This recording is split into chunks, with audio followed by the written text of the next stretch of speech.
trying to stay fresh as long as possible. Maybe I'm able to run more later. I figure lose a couple minutes now, gain 5 later in the day per mile. This water's gonna be cold as hell.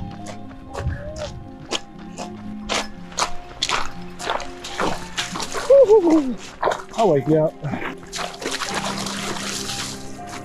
Some videos where people take their shoes off for that, keep them dry. I guess we'll determine here over the next 4 or 5 miles if that's a better idea than mine of just leaving them on, dealing with it. Oh man, just got to see everybody outbound. My heart is so full. It was just so great to have everybody there, helping me out, swap everything. Well-oiled machine. I'm just grateful for the friends that took time out of their lives to come and support me in this. All right, 1, 2, 3, on 1, 2, 3, 1, 2, 3, 1, 2, 3! Yeah! I have to stop because I'm about to start crying. I can't get emotional, I waste energy. I'm almost to the top of this godforsaken mountain. This sucked. 13:54. So I don't know. I guess we'll see how it goes with me and Daniel. And that'll be the teller if I can run. Might still salvage it, but I think I'm probably 27. What does it take to run and finish 100 miles? Ooh, it's the question of all questions.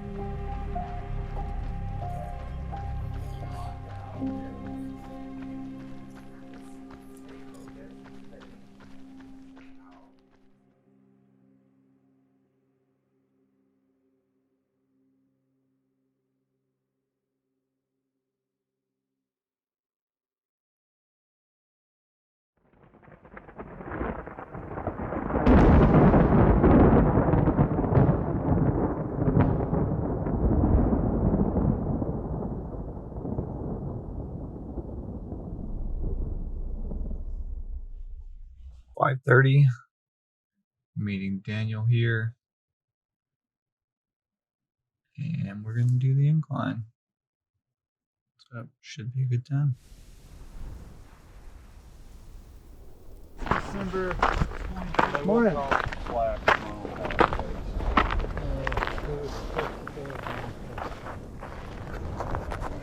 Pretty view. What's up, Fred? Hey, how you doing? It's good to see you. Adam Rainbow, is that you?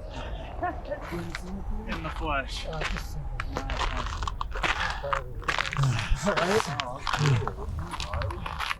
Just imagine a 100-mile race of the incline. So if you imagine that, then this is nothing. Like I always say, the hardest part is signing up for this adventure because you know the hard work has just begun. The race is the celebration. Volunteering to training runs to doing races to really get to the point, to that day in August of the Leadville 100 at 4 a.m. at that start line. So much went into it. Like, it wasn't 100 miles. It was a lot of tears, pain, strategizing, getting ready for gear, learning about yourself. Silly to say this, but the 100 miles might have been the fun, easy part. But to do the Leadville 100, the journey to get there is not easy, and you just don't roll out of bed and get there. It takes a lot.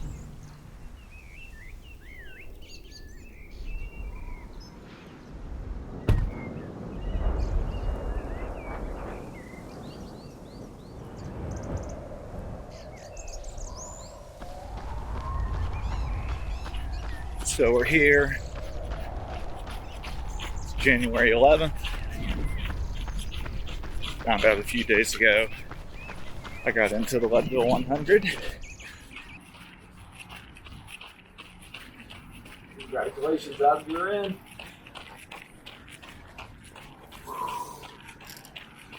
I just have to run 100 miles. Fun thing is, can't really think about that too much. It's just fun. got Mesa Marathon, which is kind of big race, big goal. Qualify for Boston. So next few weeks are more dedicated to road marathon training, and then after a few weeks off after that, we can start focusing on a trail 100. So see how it goes. I think it's just a lot of time is the biggest thing. He's training for a 100-miler. He's got to get the mileage in. He has to be at altitude to get it in. You know, we live 2 hours from Leadville, so it makes sense basically every weekend to go to Leadville and train, just to be on the safe side, especially with the altitude or just the big mileage days. Really, honestly, if you just plan ahead and plan smartly, yes, you're going to be tired and there's a lot of moving pieces and people have to sacrifice a lot. But if you've planned it really well, it will run seamlessly. You'll cross your T's and dot your I's and get it done. I guess I don't view it as a sacrifice. Like a lot of people I work with, their friends, they're just like, oh, I can't believe you do that for your husband. And I'm like, well, saying no isn't an option. It is an option. Right, but in any partnership, you support someone in things that make them feel fulfilled in their identity. So it's important to show up as a spouse in that way, even if you have to sacrifice your own time.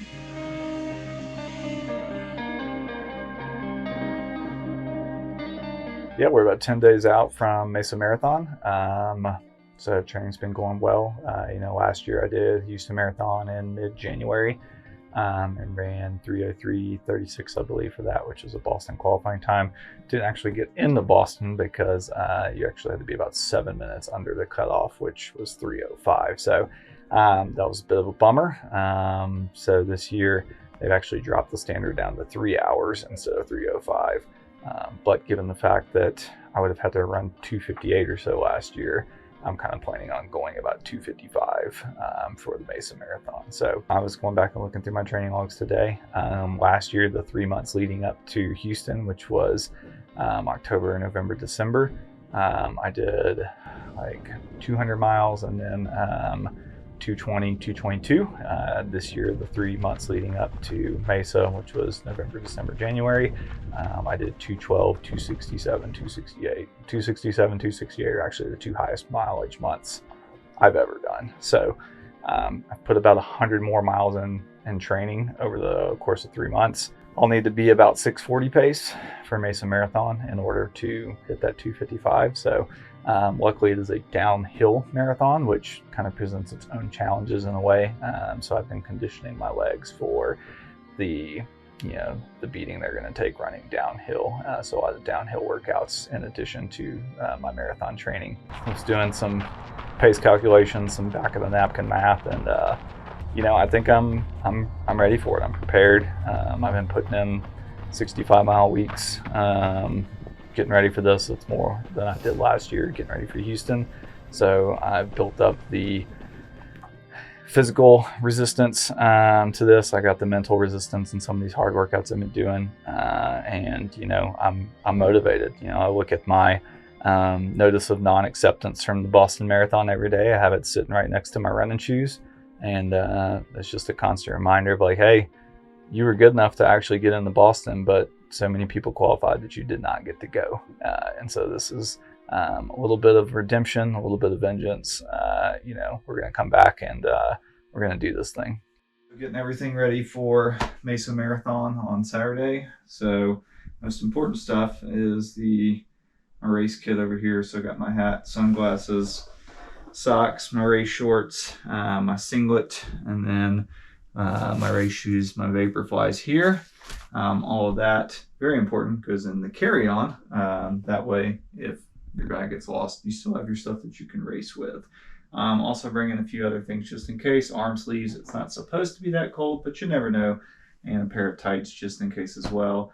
May or may not use the bib belt, but always nice to have it. And then since it's a point-to-point race and it starts at 6:30 a.m., it's going to be kind of cold, but you don't get your clothing back. So Bought a nice little Livestrong jacket here. This Livestrong jacket, it's pretty sweet because it has this little CD pocket that has the headphones that come out there. So You're running with a Walkman. Somebody will really appreciate that whenever they get that donated to them. Got my Mighty MP3 player. You can just download Spotify albums to this. It's like an iPod Nano or Shuffle. I don't remember which one, but really like this because it's small.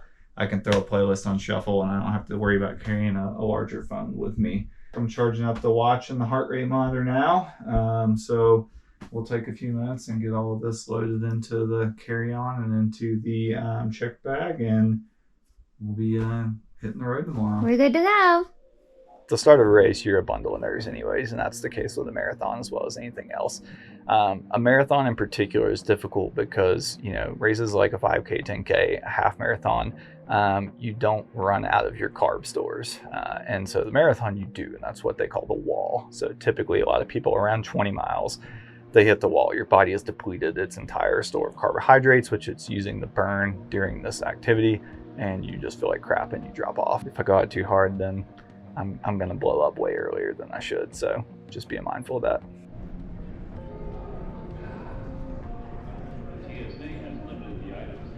Getting out of the airport, waiting to catch my flight to Mesa for the marathon. My bag got flagged at TSA because of my gels, which is hilarious.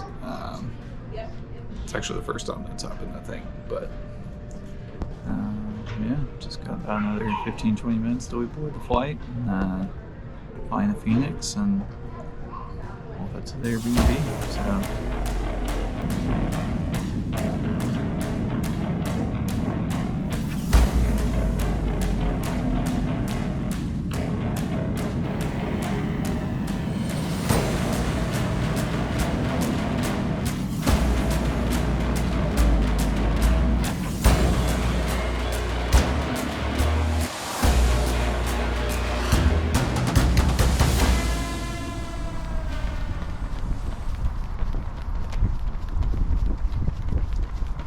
I've done 100 miles more in the 3 months leading up to this one than I did last year. So just kind of like, how my mileages were. I didn't like sit down and be like, I'm gonna do 100 miles. Like, just how the mileage worked out. But like, I'm sitting there, I'm like, okay, 100 miles more. So like, durability wise, I should be in much better shape. Last time I fell off around 20, should be in a much better situation here. Seeing his own grit and determination that I got to experience the last few miles of Run Rabbit Run. And again, just the experiences that we've had along the way up to Run Rabbit, and then from Run Rabbit to Leadville, including Leadville Marathon and things like that. Just watching his fitness grow and just what he had learned from Run Rabbit runs. I'm like, no, Leadville, it's going to be work and a challenge and probably not going to be the easiest thing again, but he's going to finish. Yeah.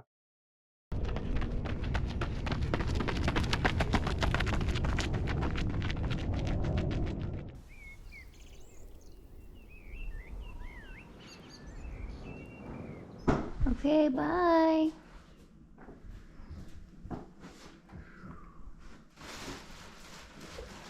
All over about the crying. Yeah. All over about the 3 hours you're running.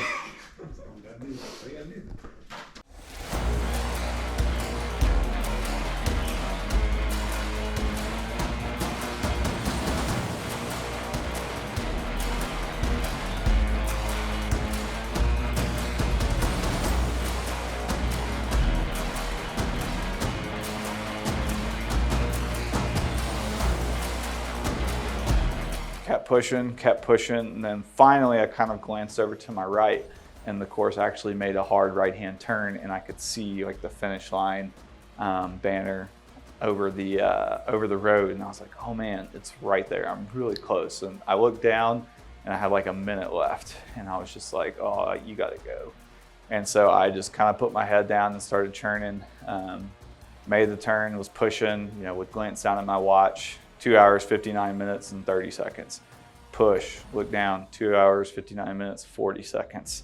Kept pushing, look down, 2 hours, 59 minutes, 50 seconds.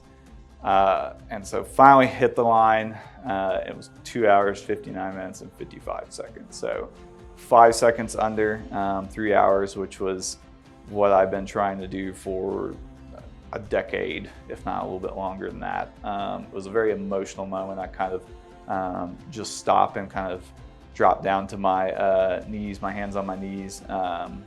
Not even out of exhaustion, just kind of that emotion. I almost broke down and started crying, and then kind of recomposed myself and stood up and walked off.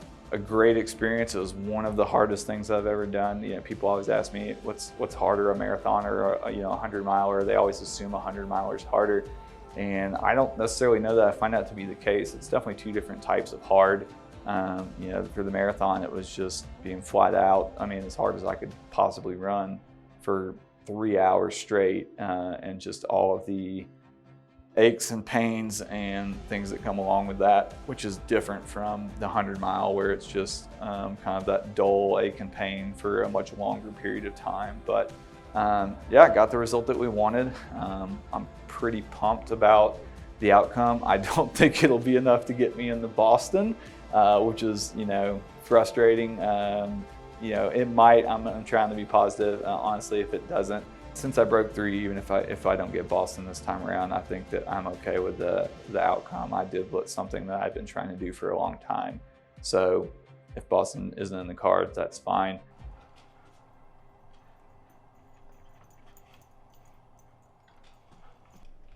She's like, come back out. Come back out. You can go back out. Oh, you going out too? Yeah, so this is an old Colorado Springs map. I printed this off. We lived in Louisiana. Made the frame out of some fence posts. So you can see kind of downtown Colorado Springs, Pikes Peak up there at the top. And it's Colorado College here. Yeah, so I've had this, I don't know, 15 years now. So way before we actually moved to Colorado Springs.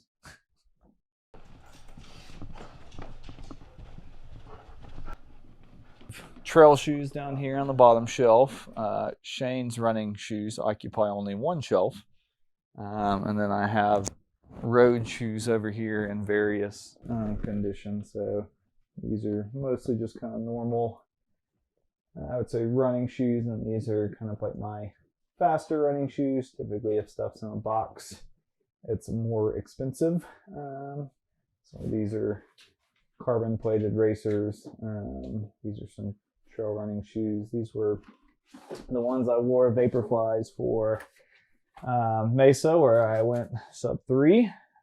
So those are kind of marathon retired because they've hit kind of a mileage that I'm not super comfortable running. That's the sub 3 ones. It's the sub 3 ones right there. Sounds like your Super Bowl jersey. That's right. My sports journey did not start with running. Growing up in central Louisiana, it started like most probably started when it was football. I had an older brother, much bigger than I was actual like a football player size, and there was a lot of neighborhood kids as well, and so we would always play football, and so that was all I ever wanted to do growing up, was like play football.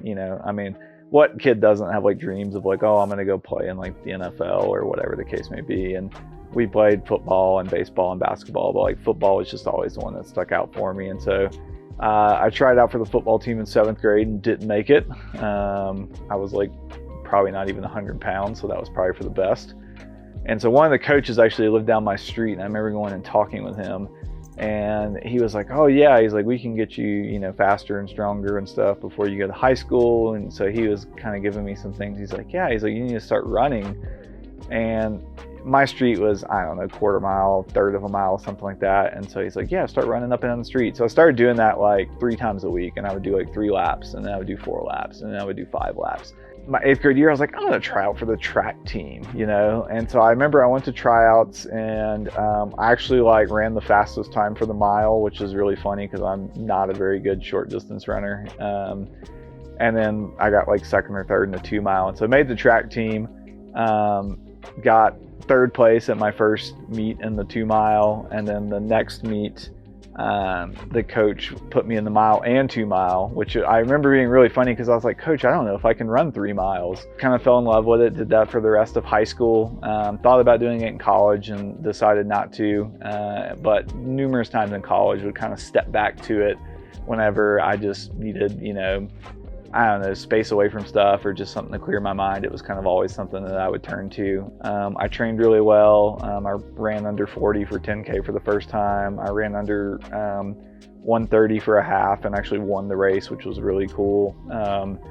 Could never get marathon training right though. I was typically used to run 6 days a week and would take 1 day a week off.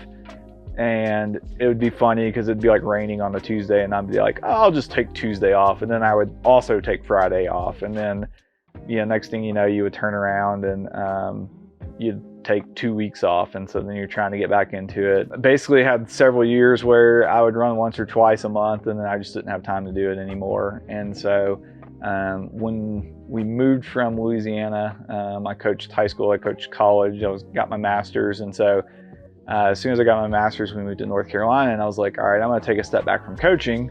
I remember right before we left Louisiana, I started training. I was like, I'm going to train and go run a marathon and go to Boston. That's always been a big dream of mine. October 1st, 2019, I ran and I've ran every single day since, at least a mile. Just didn't really plan on starting a run streak, but I ran every day that week and I was like, let's run every day this month. And so I ran every day in October of 2019. And then I was like, well, let's run every day for the rest of 2019. And so, ran to December 31st. And then I was like, well, I'm at 92 days. If I just do this for a few more, I'll hit 100. And by that time it was like, well, I might as well run for the remainder of the year. And then COVID shut everything down and I couldn't do anything anyway. So, why not go run every single day?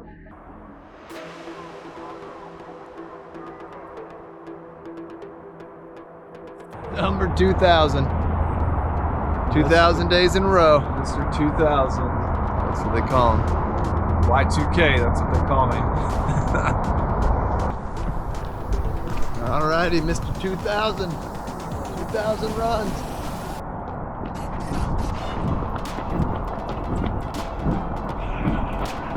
So this is what it feels like to run in the morning.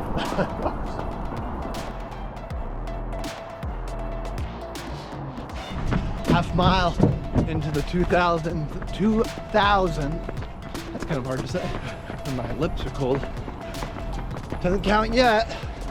So if I break both of his legs, he won't get it. We'll see what happens. Drag my body. Yeah, the half mile.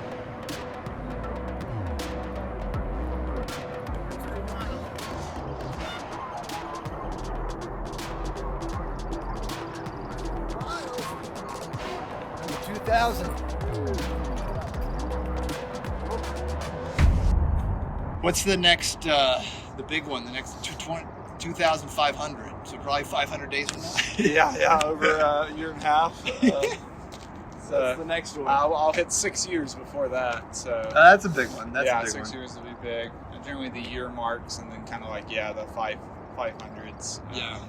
Sometimes I will check my calendar in time to catch a 1900 or a 2100 or something. But sometimes I'll look up and be like, oh, that was 3 days ago. I wasn't paying attention. So.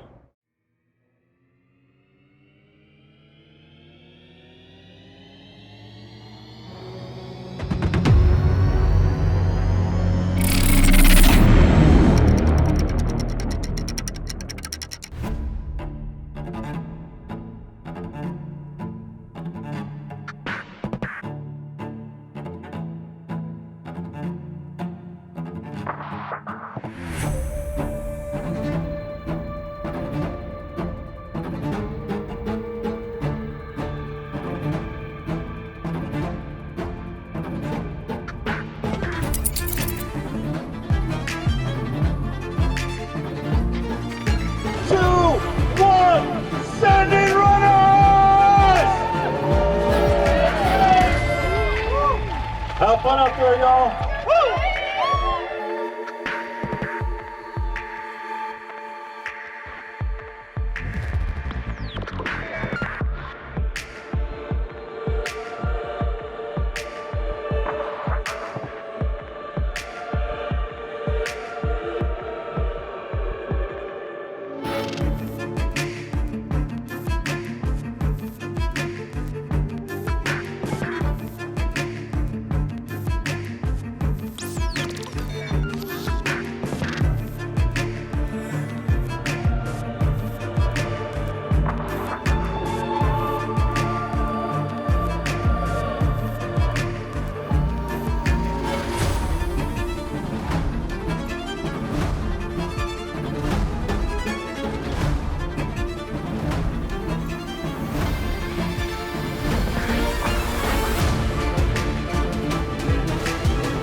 Adam says, he's like, you know, if someone needs to tell him to drop out because of a health issue, then he's gonna. Could he's you gonna do leave like an appendicitis and have him keep going if that was necessary?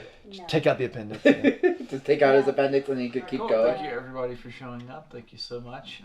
Welcome to the Leadville 100 presentation. We are a little bit less than a week away. By this point, we will be driving home. We will be done. We will have accomplished our goal. We'll all be feeling great. You That's will right. be feeling great. I'll be feeling better than I was, Hey, a few Mom. hours before. So I just did this forecast. Forecast is looking pretty great, actually. Yeah. A high of 64. Wait, but there's thunderstorms on. Scattered thunderstorms. Okay. It's the mountains. Yeah. It's looking good. It could be storming in Twin Lakes while I'm in Leadville. It could be storming in Leadville while I'm in Twin Lakes. So Whole pass is 40% going to be chance. storming. Yeah. Yeah. Let me take the black vest off. I can throw them in here. I actually have pockets on my half tight, so I may just shove the phone and the GoPro in there for the time being, and then we can kind of roll with that. I have the stuff that I already have. I have this boxed up, like ready to go. I'll be like I said, I'll have the powder in the bottles, them filled up, so this will already be ready to go for me. May Queen. So this will be the last aid station, so they won't let you guys at this one in the morning because it is just too close and there'd be too many people. So the evening. So this one I'll be dropping off Shane and picking up Justin. So Justin, I might have you drive the truck here just because it'll probably be easier for you because no one else will really know like where this is. Keep me moving, hiking up hills, trying to run the flats and downs as much as possible. As I get later in the race, that becomes a little bit more difficult. Yeah, jogging. Yeah.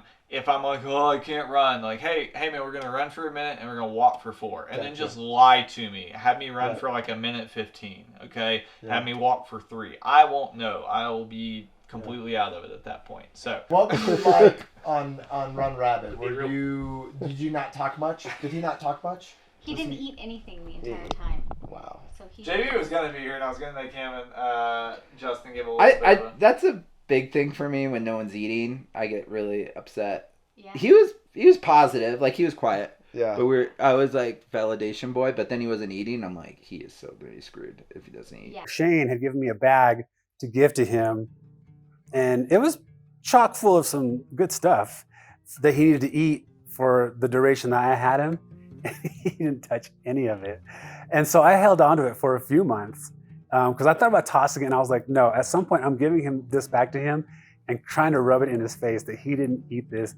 And he could have probably done a little bit better with this in his system, but also not knowing what it's like to be where he was at, physically trying to hold things down and things like that. So, but no, he did not eat what he should have. But at the same time, again, that grit and determination of like, but we're going to do this.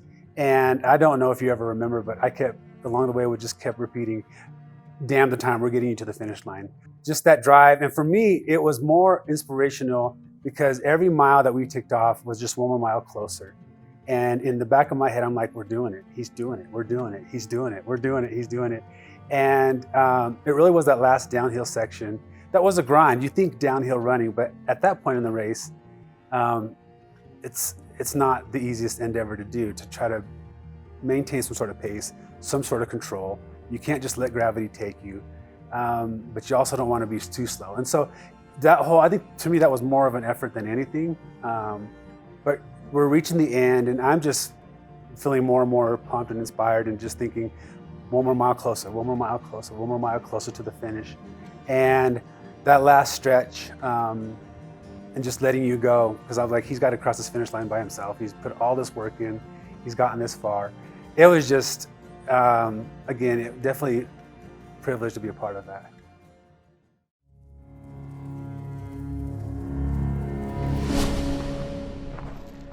And here we have Dave in his natural habitat. Does feel good. Guys, there's an elk in our driveway. I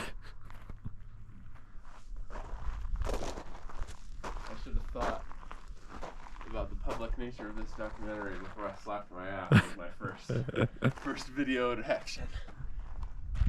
Guaranteed one of my cross-country kids finds this. He's like, whoa, Coach Wainwright. Right on time. Yeah. Wow.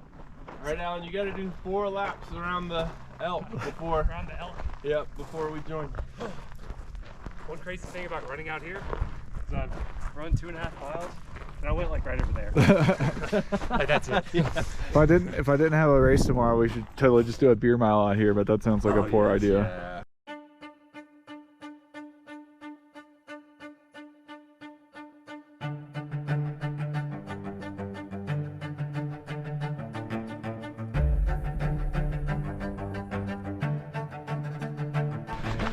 Look at those fools.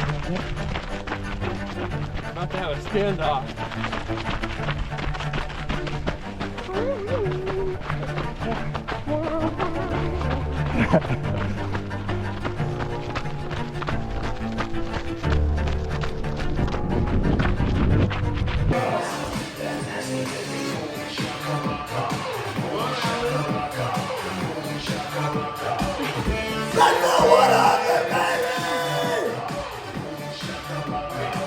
All right, what we got here, Adam? We got going to go drop stuff off at Twin Lakes, which is kind of near the turnaround point, miles 38 and 62.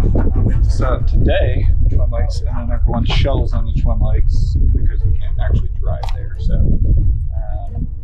yeah, we'll go drop all this off, set up camp. You guys will be hanging out there a long time tomorrow. Me, not quite as long, but if all goes well, I should only be there about 15 minutes total, 5 on the way out, 10 on the way in. So it's just like I'm trying to I know I have to run 100 miles tomorrow, but I'm also kind of just trying to be oblivious to the fact that I have to run 100 miles. You gotta trick yourself. Oh, I guess I'm here. Just turn your brain off. I find it's pretty easy to do. Yeah. You're pretty good at it. Yeah. Wait, what? One of those southern backhanded compliments. Yeah. Leadville! Twin Lakes! This stack is sexy. So real quick, so these are pacer bibs. So this one will be for Daniel at Twin Lakes, and one will be for Justin at May Queen. So not bibs, but wristbands. This will need to go in the truck. I'll probably put in there tonight just to make sure it's in there. These are so Shane, Travis, Alan, Dave, you guys will need one of each of these. Okay. So one blue, one green. So the green is for Twin Lakes, the blue is for May Queen. And what how your body's gonna react to sometimes is weird. Sweet. I'm sure I'll come up with other stuff as I'm going through and laying stuff out. My day started at 2 a.m. That's when my alarm went off. Race was at 4. We were staying at an Airbnb, actually out by Twin Lakes, so we had a little bit of a drive into town. And so, wake up, eat some food, get my gear and stuff on. It was kind of fun. Everybody in the house waking up, and all of us kind of getting downstairs. I think Daniel put some music on at one point. You got okay. Yes, we're not driving back for that.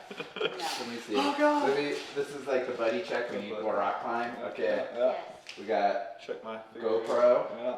Got a GoPro. Got all my gels. Got just really trying to stay calm and not really think too much about what was going to be taking place that day, because it's just a lot to take in if you're thinking about the entirety of it. And so we had a very strict 2:45, we're out the door, we're on the road, because we had to find parking and some of that stuff, and then get to the start line, which it was a little bit of a hike from there, and wanted to have time to use the bathroom and stuff like that. And so we had a couple of vehicles.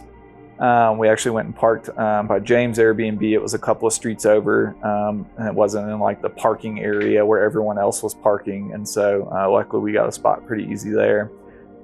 And so, I remember all of us piling out. It's nuts because it's 3 a.m. and this town is alive. Remember, Adam, you're the horse, not the cowboy. You're the horse. I don't know what that means. You're getting rode hard.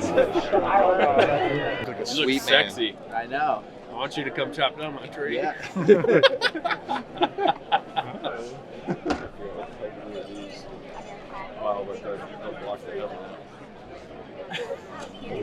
We're gonna give it a really. I can be your stabilizer. for all the training you've done. Help him have an awesome day today. Protect him. Help him just enjoy it and watch over him. Amen. Hey, Adam.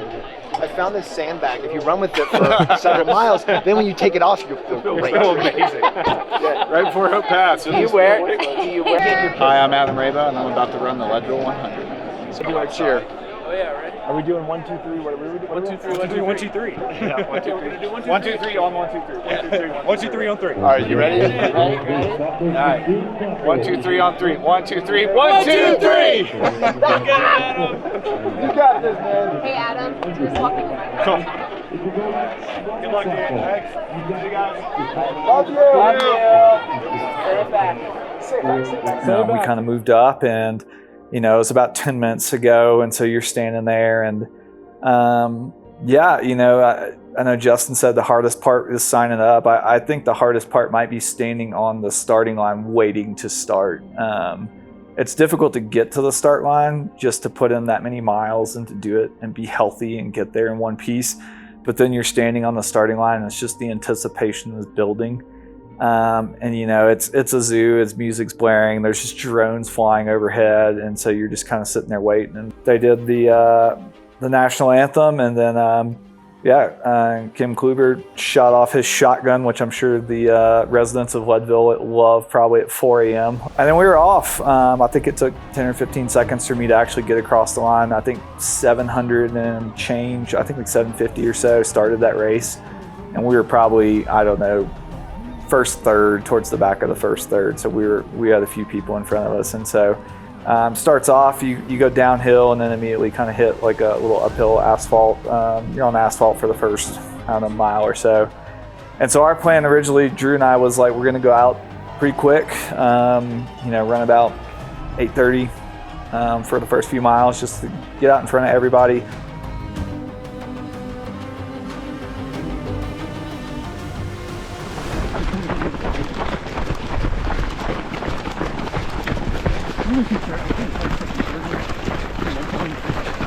About to hit 2 miles. Going good. Right where I want to be, so should be a good time. I remember like around mile 2 or 3 pulling off and using the restroom real quick and then hopping back on. Drew actually caught me right then. We had kind of got separated a little bit, and so we ran together for another mile, and then that was the last of him I saw for a while. We got about 4 miles in. It was funny because Shane's sister and her husband, Casey and Josh, were watching Nora for us, but they were up there that weekend, so they had gotten a spot at a little RV campground that was right on the course. Coming up on the Sugarloaf campground. Josh and Casey, my sister-in-law and brother-in-law, are here. And Nora. So I think they're up. I think I'm gonna get to see my baby. Nora! Nora! Nora! Nora! Oh, there he is! Daddy's here! You don't know who I am! Go, Rebecca! Hey guys! Get right in her face, and like for a second, like she's just kind of like, oh my God, what is happening? And then like she could smell, like, because I was blinding the poor dog. Then she smelled me and she licked my face a little bit, gave me some kisses. And so I thanked them and then headed on. We hit the first hill. It's called like Mini Power Line. And it goes from the road up to Turquoise Lake. And so this was the first spot I really walked. I had met with a good friend of mine the day before who lives in Leadville and has done the race the past couple of years. And he was telling me that, top 20, like outside of maybe the first 1 or 2, people walk that hill, don't run the hill, walk the hill. And so I hiked up that. It's short but steep. And then we got settled in around the lake, and that was another thing. Daniel told me, he was like, hey, he's like, just settle in around the lake. If you get stuck behind some people, like people burn out so much nervous energy just passing people around that lake. He's like, just settle in. Started around Turquoise Lake. We're 6 miles in, about 55 minutes. Perfect pace. It's about an hour till we get sunlight. 30 minutes. Feeling good? Very well.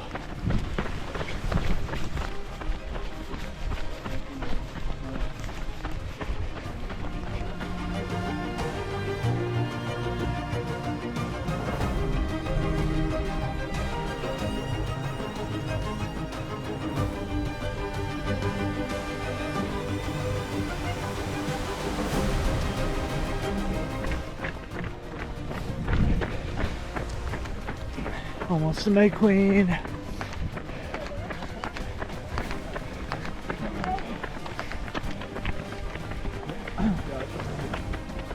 The sun's coming up over Turquoise Lake. Ah, somebody in there.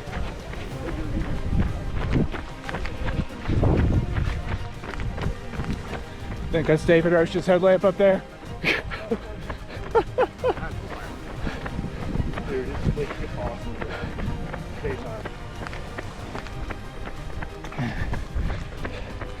Coming in right at 2 hours, right on pace. Just gotta find a porta potty. Yeah, May Queen was the first time around. They don't let any crew there. It's just so close to the start that it would just be a zoo. And so I came in. I remember I grabbed a gel from the table. You know, I brought some with me, but I was also grabbing some at aid stations. And I went in the porta potty, and then like I remember texting the crew like, "Oh, I'm like multitasking," because I was taking a gel while I was in the porta potty, which might not be the most sanitary thing in the world, but like sometimes in hundreds you just have to do what you have to do. And so after that we hit the Continental Divide Trail, and so it's kind of an uphill, pretty technical. It's real rocky and rooty.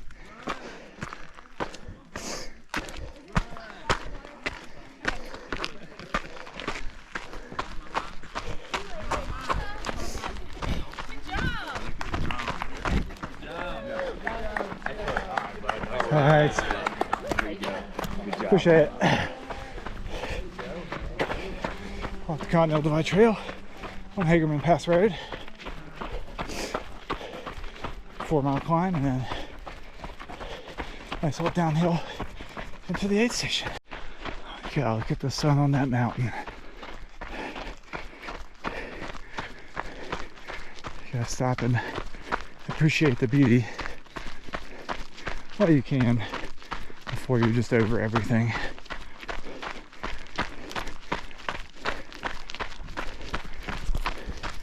You're breaking the trees. Be able to see May Queen down below us.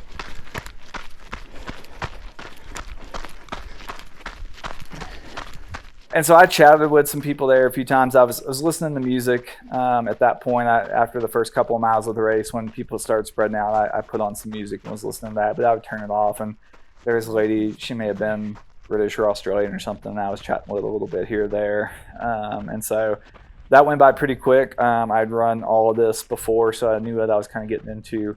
And so from there you hit a dirt road, and it's slight uphill but very runnable, so I ran the entirety of that, and that was probably about a mile or so. And then you turn onto another dirt road, and you're going up the back end of Sugarloaf Mountain. And so that one, it's has kind of like the Leadville trademark, which is just these 4-wheel drive roads where it's just these like fist-sized rocks that are perfect for like rolling an ankle. I mean, I'm probably getting pretty close to 18 miles or so, and so I kind of started like hiking and then running a little bit back and forth.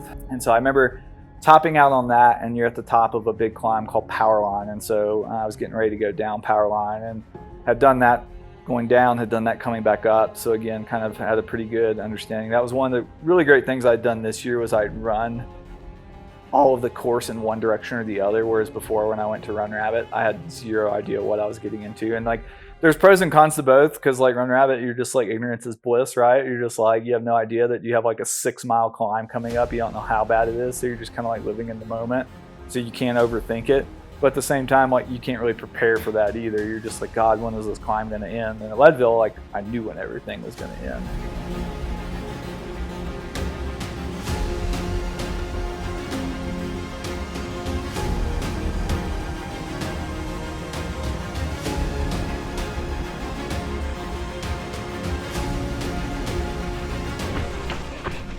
Almost done with Powerline. I'm just about 21 miles in. At 3:45.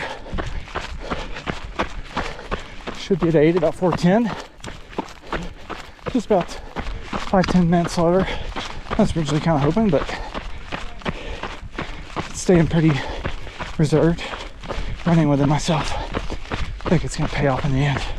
Look at this.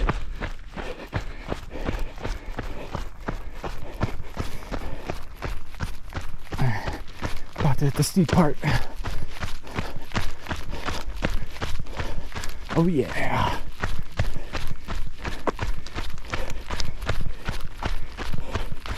Almost to the crew.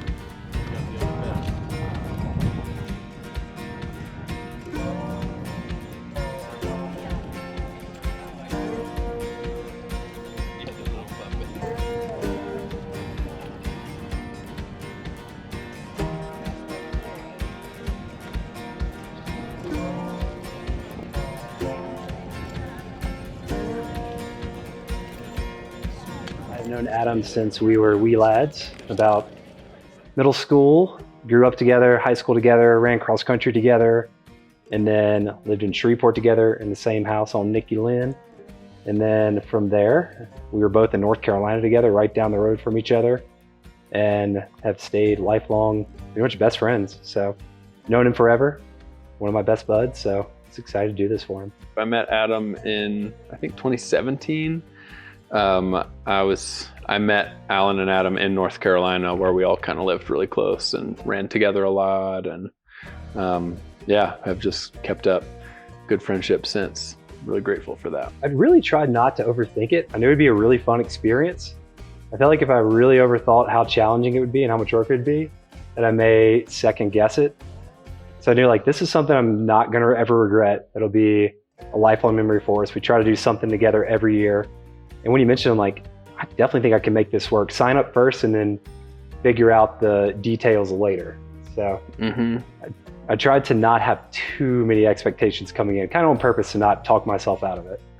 I didn't think anything about it. Adam was like, "You guys want to come do this?" And I said, "Absolutely."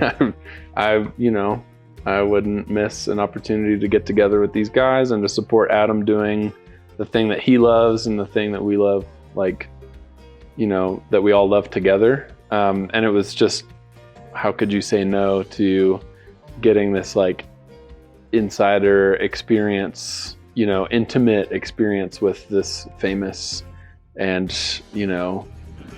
awesome event. Yeah!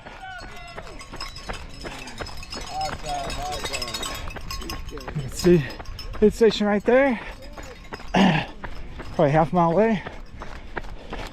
Road running, baby. This is what I'm good at. Well, of all my skills.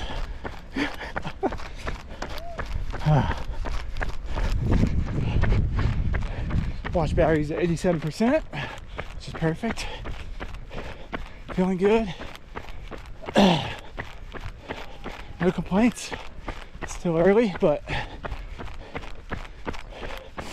I think 4 hours in at Run Rabbit, I was at 17 miles. A little bit tougher course, but 22 miles in, can't ask for much more. Hundreds are all about like resource allocation, and part of those resources are like your muscles and your energy and stuff like that. And so you can bomb a downhill really fast early and then blow up later because of it. Your muscles just can't handle it. So I was trying to make sure, like, I knew I still had Hope Pass, like, over both sides, so that was going to be some major downhills. And so it was like, kind of just take it easy, keep it in check.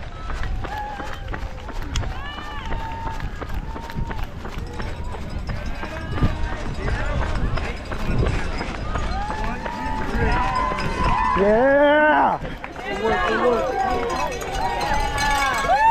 Let's go, Adam! Nice job, Adam! Let's go! Right here. you doing, man? Good, doing great. Awesome. All right. Sure, right there. How you feeling? Nice. Dude, you're good, man. Looking great. You look like a freaking baller, man. You got your phone? I'll charge it for you. Hold that. You need to go Yeah. Was that an exact that one? Okay, you have to. Alright, give us your phone and your GoPro. I got phone and GoPro. Oh, perfect. Music. Yeah, I'll take that for you. All right, I drank both. Yeah, 2 minutes. Drank both bottles, drank 4 gels. It's 8:11. Could the GoPro charge too on this? No. You just want to hold it. Yeah, for you? just. So we have music. Phone's going. Here. All right, these don't need to be refilled until Tron Lake's in. Yes. Okay, switching your pack out. Actually, yeah, switch shirt. Yeah. Do you want sunscreen or not? Sure. Shane, any sunscreen? Yeah, we got some I can spray you. You It's want cloudy. it? Needs to come on this. Shotgun biogel containment. Oh yes. You're right on pace. Yeah. Great. Yeah, man. You're great. Awesome. Adam, I'm gonna rub it on your neck. Is that okay? Yeah. That way it's not gonna spray in your. You want to sit for a second? Or you want to stay standing? Let's stay standing this time.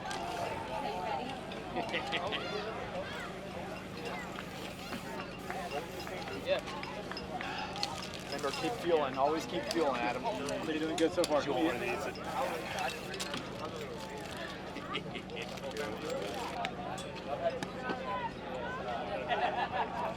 We're at 45 seconds on my time. Left or total? You look great, dude. So you said minutes. Yeah. Here's the timer. I know you got the timer, but I'll just carry your phone for a second when you get going. I'm going to let it charge to the last possible second. I've got your other. are we doing a 1, 2, 3? Watch is good. Watch is at 87. Should we? Nice. Yeah, let's do it. 1, 2, 3 on 1, 2, 3. 1, 2, 3 on 1, 2, 3.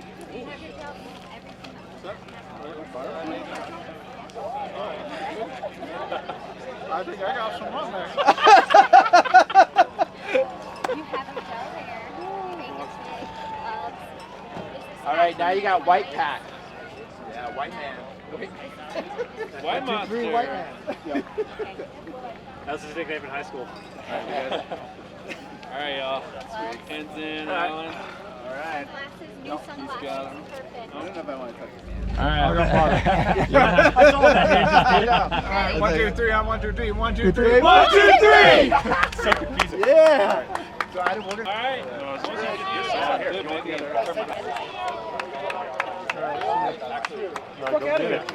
We go, Adam. There we go, buddy. There you go, buddy. Got it. Look good, baby. Look good. Great. Everybody can look good for the first 24. All right, Adam. Yeah. Thank you guys so much for being here. Dude, love you guys so much. Hell yeah, man. All right. This is beautiful. Wide open plains. That's right. You're looking We're going all the way there. Yeah. You're doing the thing, dude. Hey, you got Albert to your right, baby. That's right. Yeah, here, let me get out of the shot.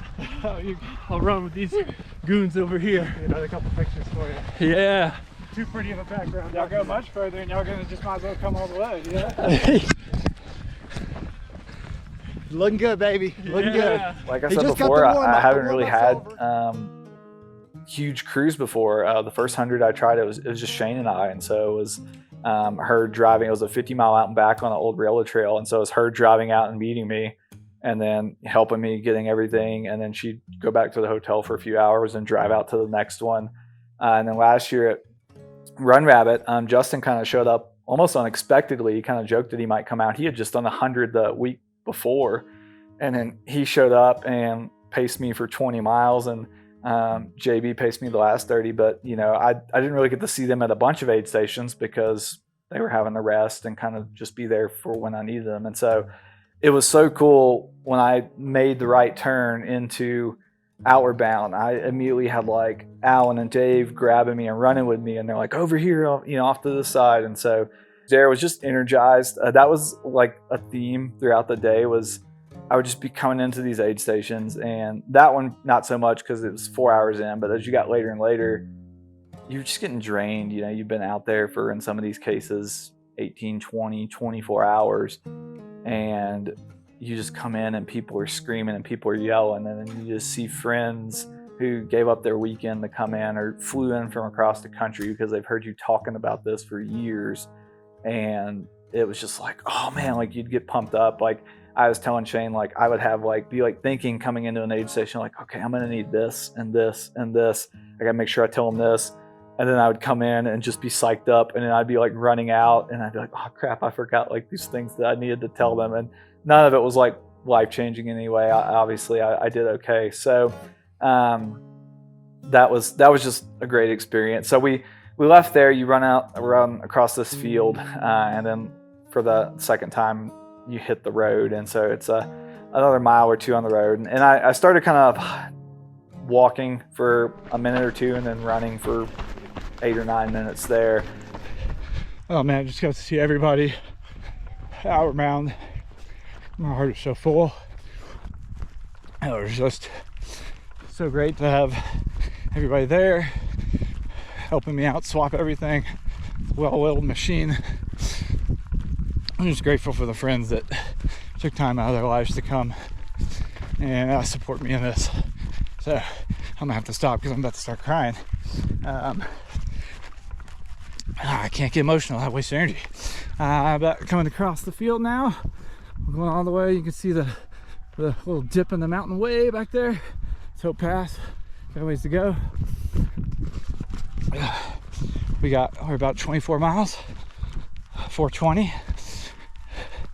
So it means we got 14 to Twin Lakes. Brain not working. So I'm gonna see if I can't cover those 14 and 240, which I think is very doable. They're about 11. Here we go.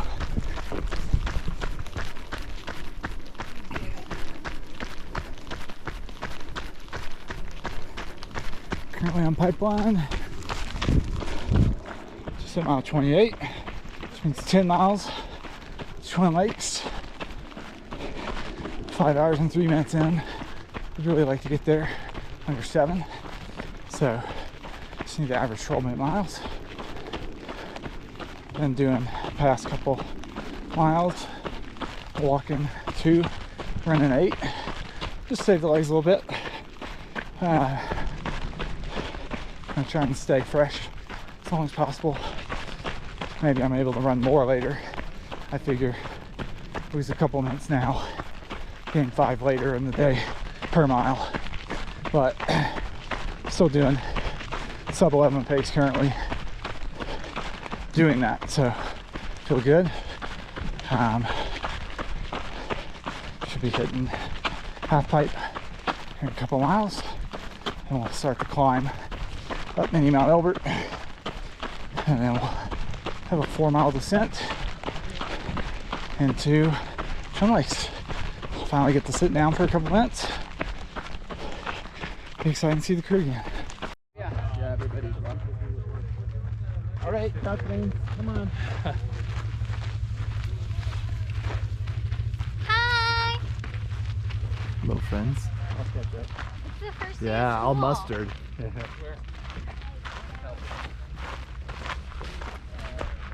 We get a little bit of everything today. We get a hike, we get to eat, we get a nap, Lunchables, we get Lunchables. What's better than this?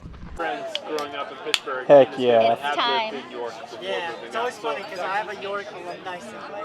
How much planning goes into crewing for a 100? I think a lot more than people realize, just from the food, the gear, parking, weather, Excel spreadsheets, just timing of aid stations. And then you plan for it to all fall apart, because 100-miler is just really organized chaos. And the crew's job is to kind of look like that chaos is smooth, because race day kind of just laughs at perfect plans. Honestly, it was amazing. It took a lot of stress off me. It was really fun to not be the only one dragging giant bags with snacks and clothing changes and shoes for miles from aid station to aid station. And it was nice to have someone to laugh with and joke with, you know, when you're in the delirium of a 100-miler. So I did not anticipate how much goes into it at all. Yeah. But it didn't take long to see how much the organization that Shane Adam put in over the last several months like what a massive difference that make when you see other crews are kind of fumbling and like, wow, like this effort made a massive difference. And if all I have to do is show up, kind of do what I'm told, be a positive presence, like I can power through being tired. And then as soon as you see him again, like that is gone instantly. So that made it really easy that there was no fumbling around. It was well-oiled machine. But the amount of work that went into that, I had no idea. Nearing the top of Mini Mount Albert, just at 34, before the aid station. Just hit the top here in, I don't know, half mile max. And a nice downhill into the aid station. So again, coming down that was just kind of trying to stay at a good pace, but steady, not blowing my legs out. I'll never forget, I came down and, you know, we had been talking about stuff beforehand and kind of figuring things out. And so Twin Lakes was a little bit difficult for the crew because you couldn't drive in the Twin Lakes. It's a tiny town of like 200 people, and like 2,000 or 3,000 people come in to support runners for the race. And so in the past, I think they've let people park and it's filled up the highway and stuff. And so this year it was a shuttle system only. And so the crew was having to take a shuttle from Outward Bound there. And so there was some logistics there. And so I remember telling Daniel, like, hey, like, since you'll be pacing me later, you may want to, like, you know, go back to the Airbnb and take a nap there or something. And so he was like, yeah, I'll probably do that. Just over this hill is Twin Lakes. 38 miles. Second time I get to see my crew. When I'm back here at 62, I get to pick up Daniel. Let's freaking go.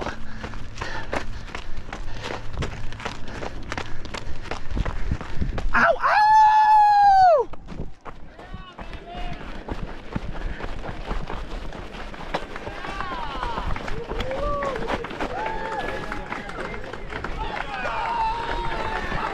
What are you doing here?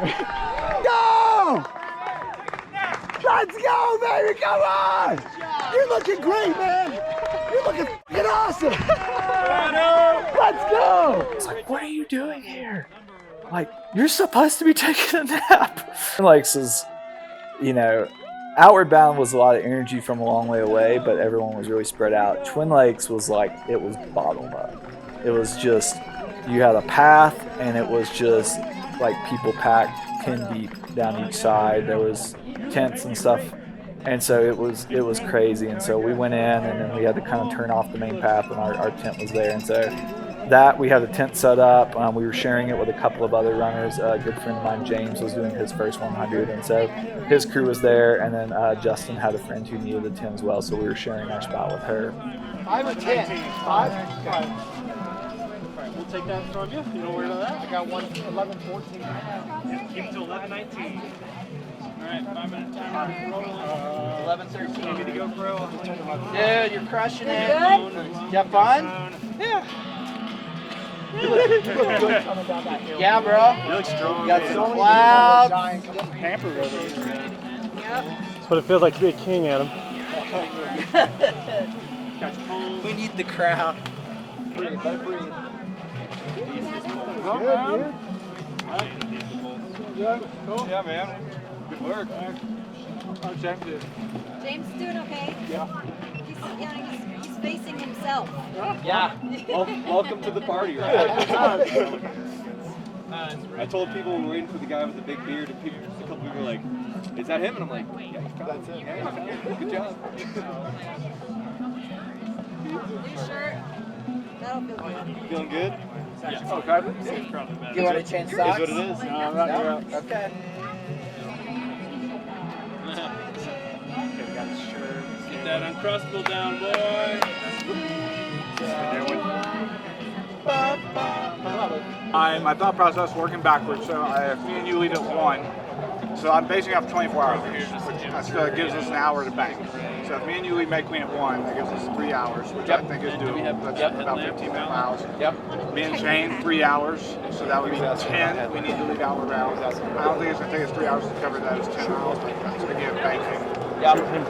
Just like 4 hours for me and Daniel. So that means I need to be back here leaving by about 6, which gives me 7 hours to get up and back. 6 is what we were planning. Yep. So I think that's it. Yep.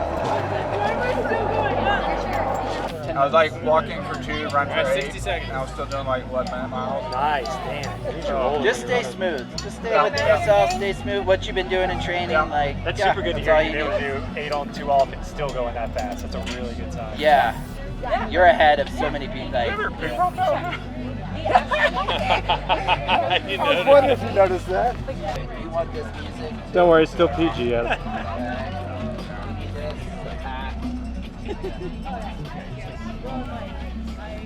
We changed shirts. I put on like my kind of floppy hiking hat that covers most of my face and stuff, since I was going to be above tree line and going to be getting a lot of sun. They ran me through town. Got to see Drew's wife Lauren was at the aid station. He hadn't come in yet. She said he was just a few minutes out. Best day ever. Making it look good. Best day ever. Best day ever. Best day ever. Best day ever.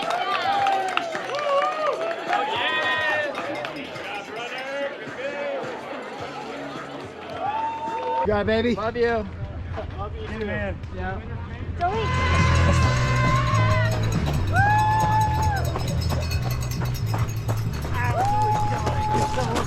Let's see it. Yeah. This water's gonna be cold as hell.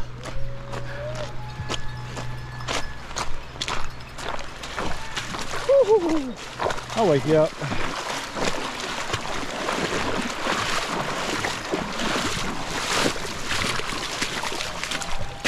Seen videos where people take their shoes off for that, keep them dry.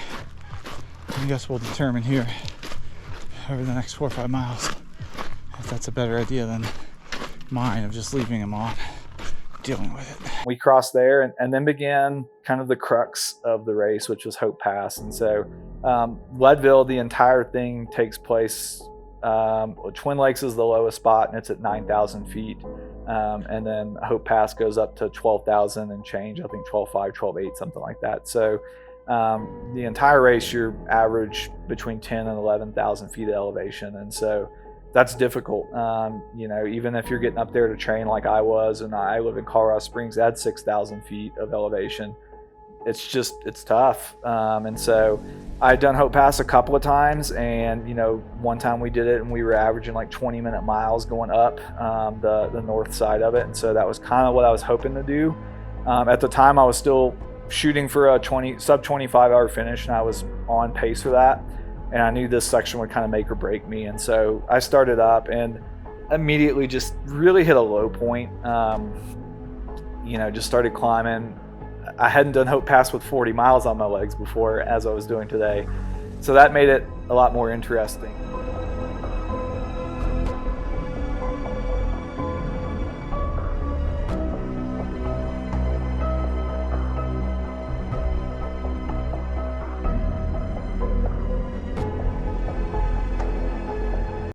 Hope Pass aid station. Oh, I need this one. A tough climb.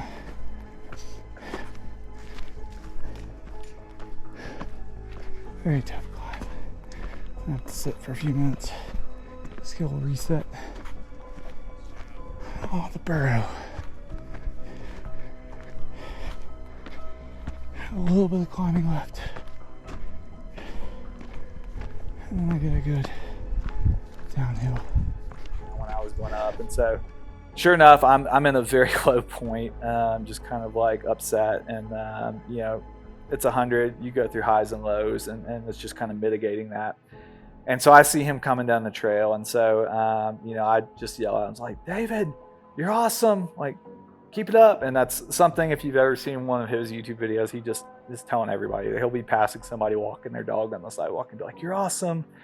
And he's just, he's coming down at like 5-minute pace. He's flying. And so he's just laser focused on the trail. So he doesn't even look up, but he's just like, "Love you. Thank you." And then just goes like, I stepped off the trail, goes screaming by me. And I just like started tearing up. Like, I was just like, why am I getting emotional from like this? But it was just kind of like, I don't know, in that moment, just hearing that when I was at a low point, it was like really special. It was somebody that I really look up to, that I think is a great runner and a great person in general. Just trying to get to the Hopeless aid station, which is just below the summit. And So I was getting close to there. In years past, they've had alpacas that took all the gear up there because they have to haul all the stuff for the aid station up there. And so this year was the first year they didn't, which was like kind of a bummer because like, I mean, alpacas are cool. This year they went back to donkeys because like Leadville and the surrounding area is a big mining town, and donkeys had it. So I'm coming up and like I see the donkeys. And I remember I had like the GoPro out and was filming a little bit, and like I filmed like, oh, I'm almost at the aid station, and then like I turned it off, and then like I look and there's like baby donkeys, and I was like, oh my God, like look at these baby donkeys, like how cute is this? There's baby donkeys. And so then I turn and there's this guy up there with just glitter on his face, like a crop top, hot pink running shorts on, and I was like, oh my God, that's Mikey Mitchell. And my wife follows him on Instagram, and she's always showing me his videos where he'll like run up a 14er and shotgun a beer and come back down.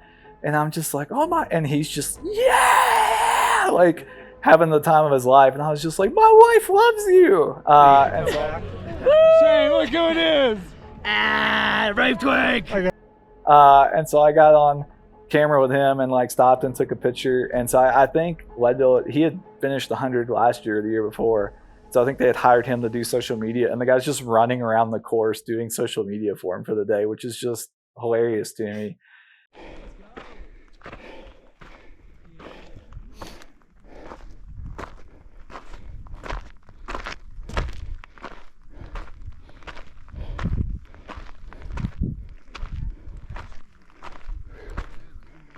And top of hope, 9.5 hours.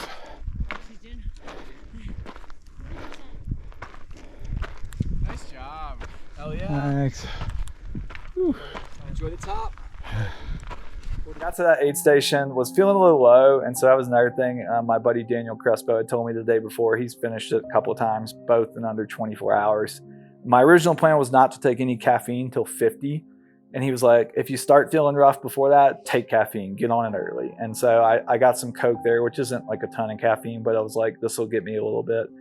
And so, yeah, from there, the last couple of minutes of the top of Hope Pass, and I was like, all right, like the tough part's over, you know, I just got to come back over this, and it's all downhill from there. The south side of Hope Pass is about a 2.5 mile downhill, and it's freaking steep. It's tough to run. It's some parts of it are kind of technical. Some parts of it are nice, smooth trail, but it's at such an angle that like you're just having to brake so hard if you're running. As I'm going down, the women's first place was coming up. And so I didn't know it at the time, but this was a Colorado Springs local. She's a ER doctor, Ann Flowers. So this was her first 100. Which is kind of crazy because last year when David Roche broke the record, it was his first 100. And she wound up finishing second overall in the race, which like David Roche not shown up, she might have won the whole thing. She broke the women's record, which had been long-standing. If you've ever read the book Born to Run, it's actually in that book where Ann Trayson sets the women's record running against the Tarahumara Indians. She like crushed it, ran under, I think it was under 18 hours or something like that. And so I didn't know at the time, but it was just like, it was special. And David Roche broke the record. So I was part of a record-breaking year. So it was really cool just to share the trail with those people at those moments. She looks so strong coming up and over. But I was stepping off the trail, letting people come by, which is proper etiquette just in general hiking if people are coming uphill, but in a race especially, the lead runner has the right of way. And so the trail's, you know, not very wide. So I was having to step off. And so I finally got down, and then you have, I don't know, probably 4 or 5 miles till you get to Winfield, which is the halfway point.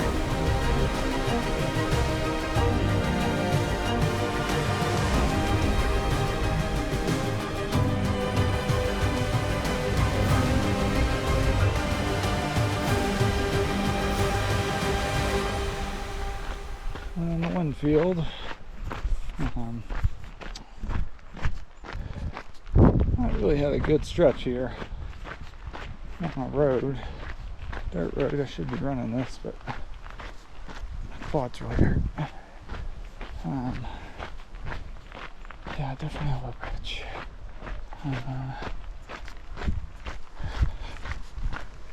I'm gonna finish, but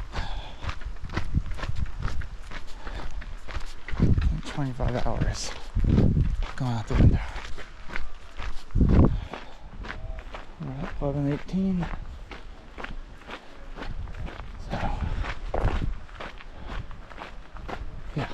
and I'm like, all right, I need to be running. And I just could not get my legs to run. Like I would jog for a minute and my legs felt terrible. And that was probably the lowest point of the whole day for me, is because I was looking at my watch and I'd really wanted to be at the halfway point at 11 hours. And I figured if I could hit 11 hours, that gave me 14 to get back and I could be under 25. And I was already over 11 by a decent bit, and I was just kind of beating myself up and was just like, this sucks. Like, I'm not going to go under 25 hours. Like, this stinks. And it was never like, oh, I'm not going to finish or anything, but, you know, it was just a low point. And I kind of like told myself, like, man, you're about to do 50 miles in 11 and a half hours and then turn around and do another 50. Like the first time you did 50 miles, it took you 13 hours and you were destroyed.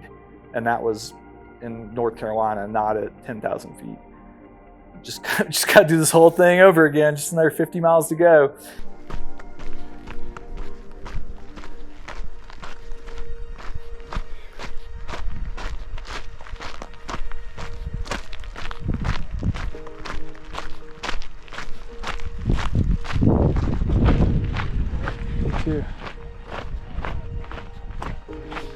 I'm just being a little hard on myself because I'm about to hit 50 miles in under 12 hours, which is pretty damn good. Pretty good. But it's hurting. And, you know, just done 50 miles, I should.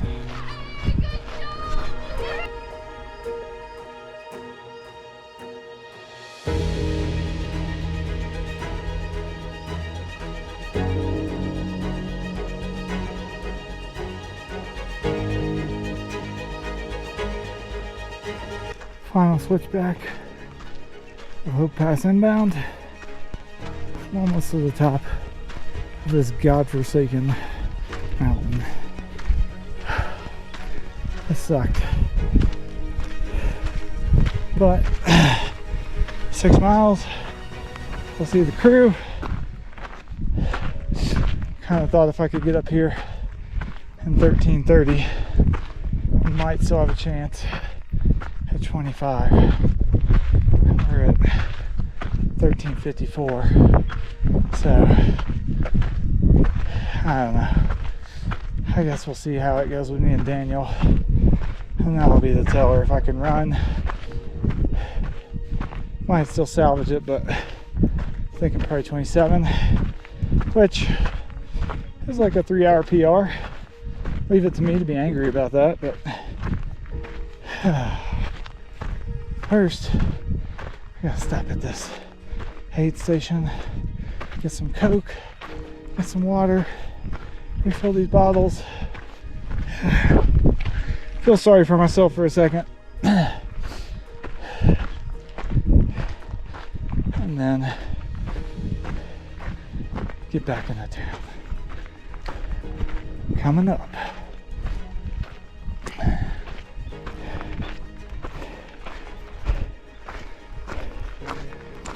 Hello, me again. You guys are just like getting to watch me descend into madness in real time. I'm sure you're like, man, all this dude ever does is get on here and complain. And that's true. I've complained a lot. Oh. But, you know, I will say that I'm trying to right now just kind of soak it in. Don't get me wrong, this sucks. I'm hurting. I'll be hurting for probably 12 or 13 more hours at this point.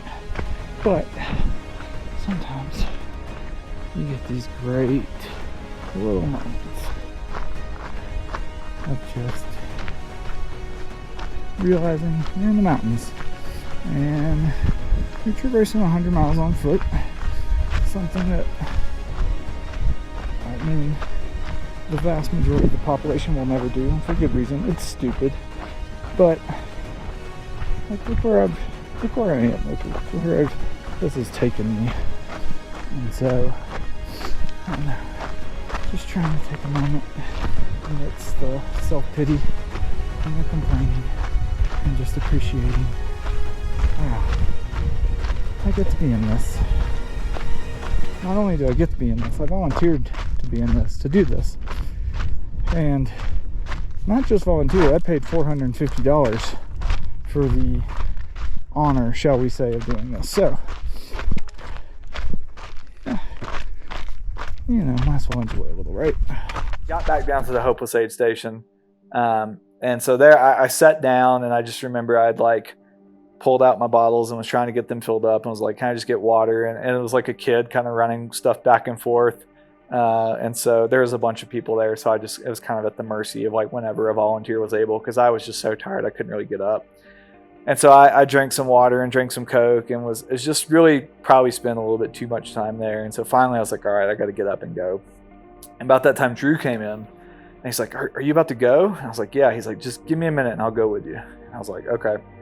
And so we got together and we started running, and I probably wouldn't have ran down the mountain if it had just been me. But just having Drew there, all the miles we'd done, we'd already done this twice before. It was just kind of like another training run. And so we got together, went down, had a pretty cool moment. I think like the oldest person in the race was like 70 something, but they also had two 18-year-olds in the race. And so we passed a girl and her dad. I was like, are you one of the 18-year-olds? And she's like, yeah. And I was like, this is incredible. Like, I just can't imagine like being that young and having that much like resilience, and like you just really haven't had the time to put that many miles on your legs. And here you are 60 miles into this race.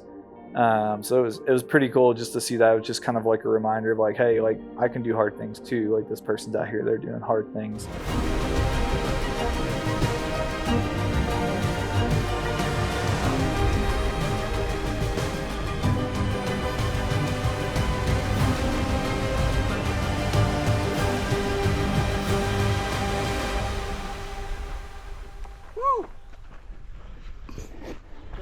Pick Drew up at the top of Hope Pass. So it's just like a nice training run at this point. Definitely had me run down, which was good. So exactly what I needed. We're gonna come in right around 1540 or so and be on the road at 16 and ready to go. Woo! Got unicorns out here.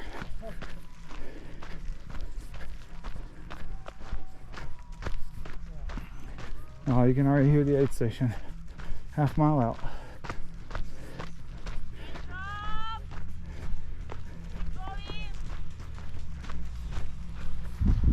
Good job. Great job, runners. Looking good. I think I'm hallucinating.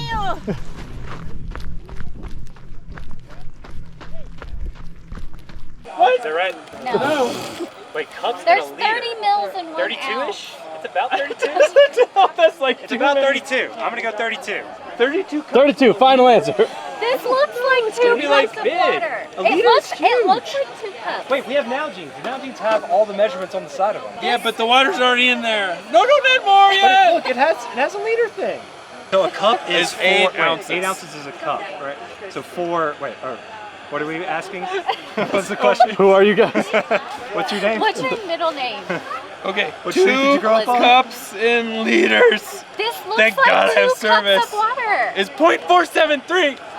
That's almost 2 cups. Right. Good job. And I eyeballed it. Wait, that's almost exactly 0.473. Yes.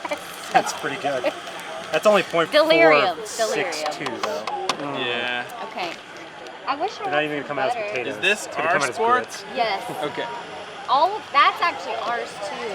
Double, toil and trouble. Fire pun and cauldron bubble. Look, I'm so short. Bat of eye and wing of mouse. Wing of mouse. Wing of mouse? Forgive me, Shakespeare. Stir the cauldron in your best witch pose. Witches were behind the times because they didn't. I thought you got it so hot that it melted. That's what I was like, was that a plastic sport you were using? So So tell me, Daniel, how do you feel about the pacing? Well, pacing is like mother's cooking. You put it down and you see what it do. Sometimes come back up, sometimes it don't. You heard it here first. I got it. I'm Chad. Yeah.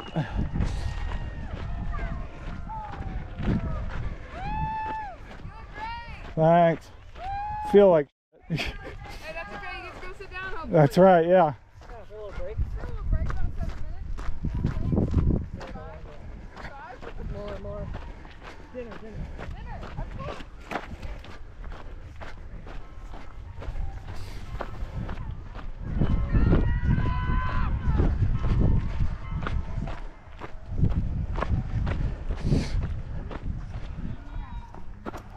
All right, my friend, we're gonna run it in? Yeah. Good job, man. Way to go! Look at the rainbow right ahead! You got this!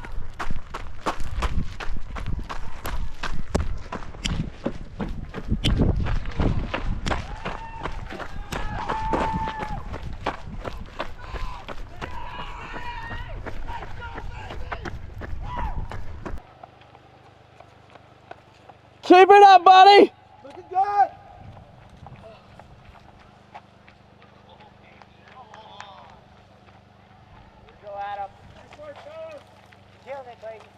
Killing it, Adam. Keep going, buddy. Nice. Way to go. Way to go.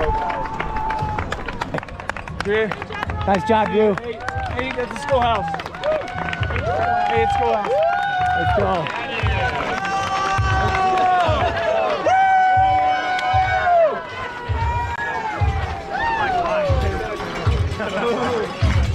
What we call chasing your dream.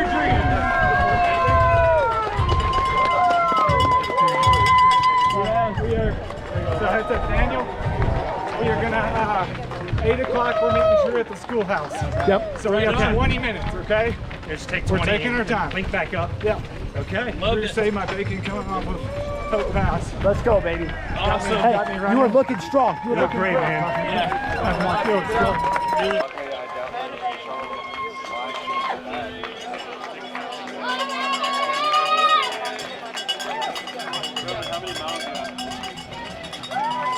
Right here, my lord. I want to change shorts before I sit. Shorts first.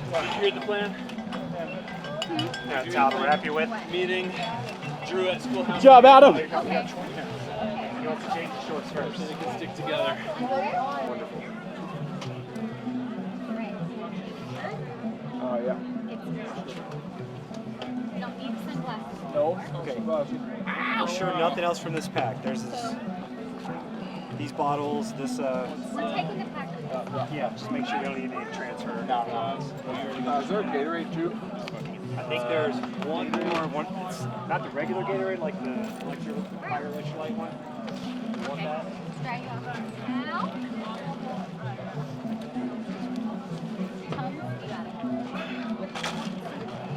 I think this is what is left in the Gatorade world if you want it, or the Gatorade. Don't look at what flavor it is. The banana? No, watermelon. Maybe worse. Watermelon's fine. Okay. Woo. Those bananas, and I'm like, nope. We'll stop. Shane went the third. He was good with two. Drank a bunch of Coke, drank a bunch of Gatorade. I think I knew I hadn't eaten enough up to that point, so I kind of overloaded a little bit at the aid station while I was sitting there. And it probably wasn't even that much, but it was enough. Well, we'll do it like right before we go. Because if I eat anything, I'm blood pressure or something like that. I didn't get up. You got this, Dan. You got it. We got it. We got it.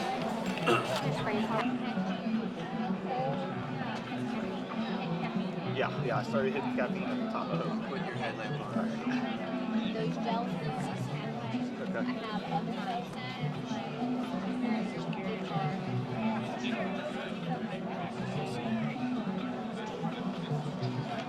I'll get that.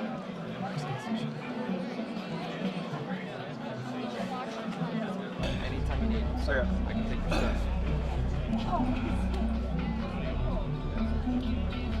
You want me to hold you? I won't be too hot.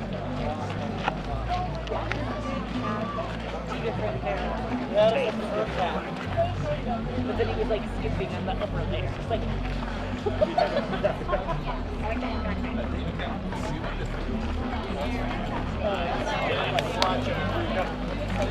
All right, 123. Let's go, Adam.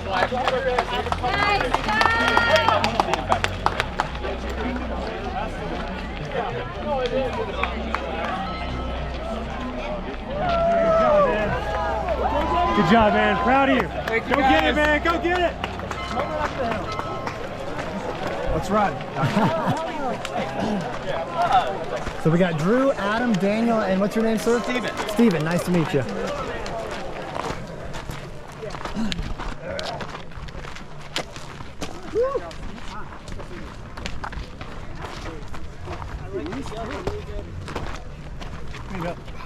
We got quite the crew here. Right? The parade.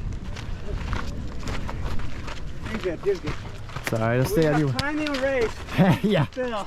Yeah. You let me know if you want me to get out of the way. It's about to be a And so then we got going. Daniel was there. Drew and his pacer were there. And so we started the climb. We got passed by the Dream Chaser, who is a runner who starts 2.5 hours after everyone else.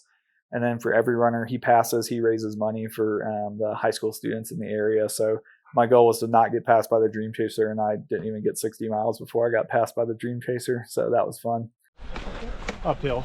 Yep. Just a couple of maybe gentle downhills that we can potentially trot. Okay. Depending on the complexity. What's the word I'm looking for, Drew? It's technical. Yep. Steepness, technical.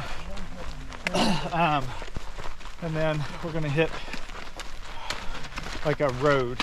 Okay. I think the plan's like, let's try to jog a minute and walk 4. Okay. We'll do that on your watch because mine's no longer showing like seconds. Yep. You got it. So we can just try to average 15 minutes on the flats. Okay. We're gonna be a good spot. Sweet. 20. Sounds like a great plan. Yeah, 20. Like an awesome plan. Nice job. Starting to get dark. We got the tunes on. Love it. And yeah, we had the 4-mile climb. It started getting dark. Daniel had his White Dad barbecue playlist going, which there was a few times where I was like, I'm not sure if I can deal with this too much longer, but he seems to be having fun, so I'm going to let him. He's like, I'll turn it off when we get to the top of the hill. And I was just kind of like, okay. And so we get to the top. There's a couple more miles of trail, and then you hit a dirt road. And so Drew and his pace were going to run. My stomach was not feeling good. And so I was like, Daniel, we're just going to hike. Once we hit the road, we'll run. And so Daniel's, hey, man, when's the last time you had something to drink? I'm like, oh, take a sip. When's the last time you had something to eat? I'm like, I can't eat right now. And so a couple minutes later, he'd be like, hey, man, do you think it's time to like maybe eat something?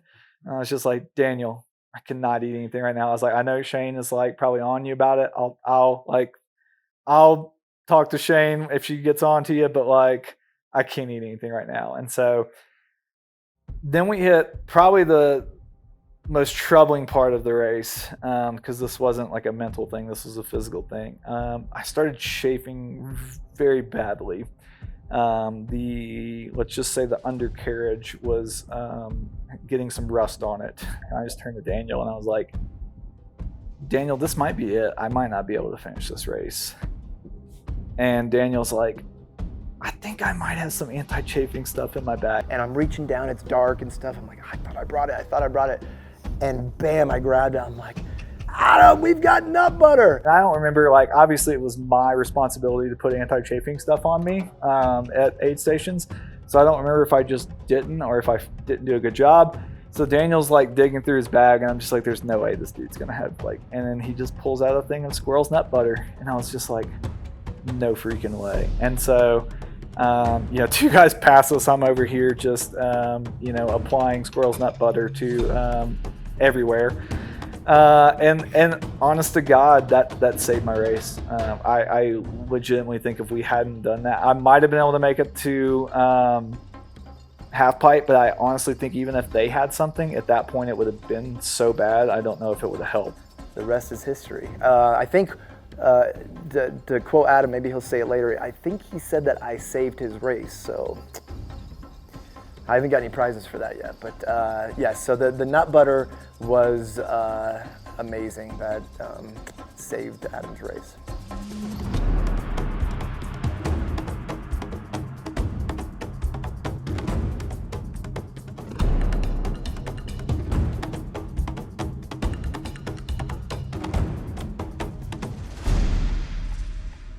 We get the half pipe.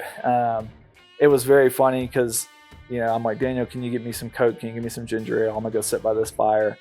And so Daniel's got like some noodles and he's got like some broth, and he's like, man, this is nice. This is great. You know, we're like in a tent. It's warm. And I'm getting cold because all I brought like a windbreaker. We started out with t-shirts. So t-shirts, it was sunny, and then we're going into the night, and just the temperatures dropped so quickly. And I hadn't run in Leadville during this late summer like that, so I didn't anticipate how cold it was going to get. But Adam's going 100 miles. I'm only going 14. It's like, okay, I can suck it up. So I had extra socks in my pack. I put the socks on my hands because I'm freezing, and we're not going that fast, so my blood's not flowing, you know, that fast. But I'm like, okay, I'm not going to complain to Adam at all because he's going, you know, 100 miles and he's not complaining about this. But I'm freezing. So we get to half pipe, and I see like warm chicken broth and all this. I'm like, oh sweet, I'm gonna. And they had a little fire thing, and Adam, he's like, hey, can you give me a chair next to this little fire thing? And so I put him up nice close, almost burned him. He's like, not that close. And so I go get some chicken broth, and I'm drinking it. I'm getting warm and stuff, and you know, about to cozy up to the fire. Turn around, and Adam's like, let's go. And he's like, you sure? Don't you want some more broth? Like, don't you want to eat some more? Like, I'm thinking, oh, we're gonna be here for a few minutes. Like, I'm gonna warm up. Adam's gonna get something in his tummy, and we're gonna be just right. And the dude is like, I mean, I was inspired at that moment because he was like, we're going. Like, we were only there for like, I don't know, maybe 60 seconds, minute and a half. He had to drink a Coke, and he's like, all right, I'm good to go. And I'm like, holy cow. And so I'm put my socks back on my hands, and it's like, okay, we're ready to go. He was telling me later, he's just like, yeah, I was comfortable. I was ready to sit there for a little while. So I thought that was like pretty funny. He was just settling in for a while, and I was like, no, we got to go, man.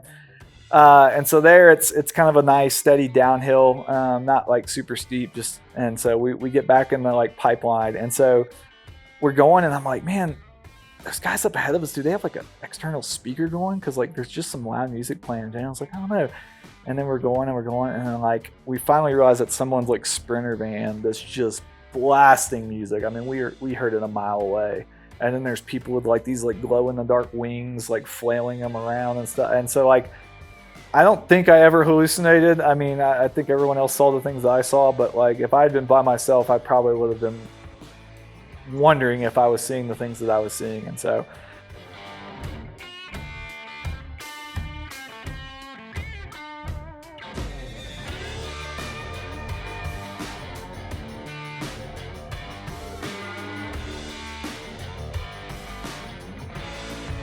we were getting pretty close to outward bound at this point. We're probably 3 or 4 miles out. And so it's, I don't know, it's got to be 11 o'clock at night, something like that. And so at this point, I've been going for, we started at 4, so it's 12 hours, so 19 hours or something like that.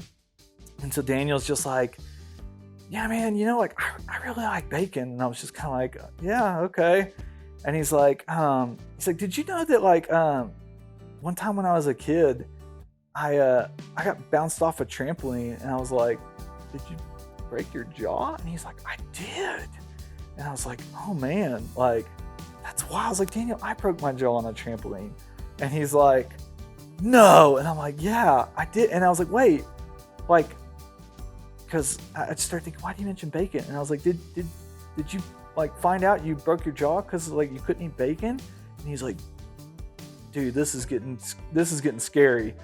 And I was like, that's how I felt. Like, I told my parents I thought I did something, and they thought I was making it up. And then they made bacon, and I couldn't eat it. And they immediately took me to the doctor, and I had a broken jaw. And if this had not been 19 miles into a run, I probably would have figured this out a whole lot sooner. But at this point, I'm just like, oh my God, like, what are the odds? And then Daniel felt bad, and so he's like, nah, I'm just kidding. I talked to Shane before this, and I like told her to tell me a childhood story and I was gonna pass it off as my own, and I was just like, I can't believe this right now. But it was it got the job done. I know there was a long portion of that where Daniel and I were not really talking much, and I'm sure I wasn't maybe the most fun person to be with, but that kind of got me back talking again and stuff. And I'll be right back. Get some more cysts, some carbs. Any of these bottles is fine for that, correct? Yeah. Say looking for a Yeah, and we can probably move it. Yeah. Do you see their bands? The blinky, that's them. That is them. Are they with Adam? Come on, Adam! Woo! Woo! Let's go, baby! Come on, Adam! Yeah. Woo! Rainbow. Come on, woo, woo, woo!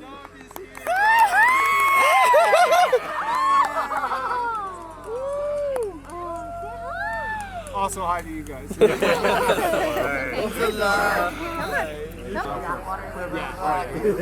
talking the whole time. This is a different. He's positive.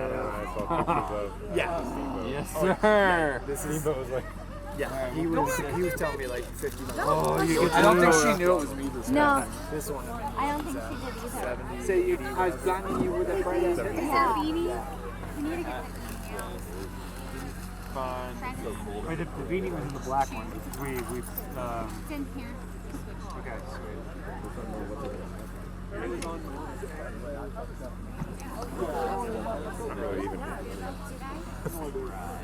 Whenever we left your place, it was 8 if I did 12 hours if I did 20-minute miles. That'd be 36 miles. And that still gives me 2 hours to like actually finish. Okay. All right.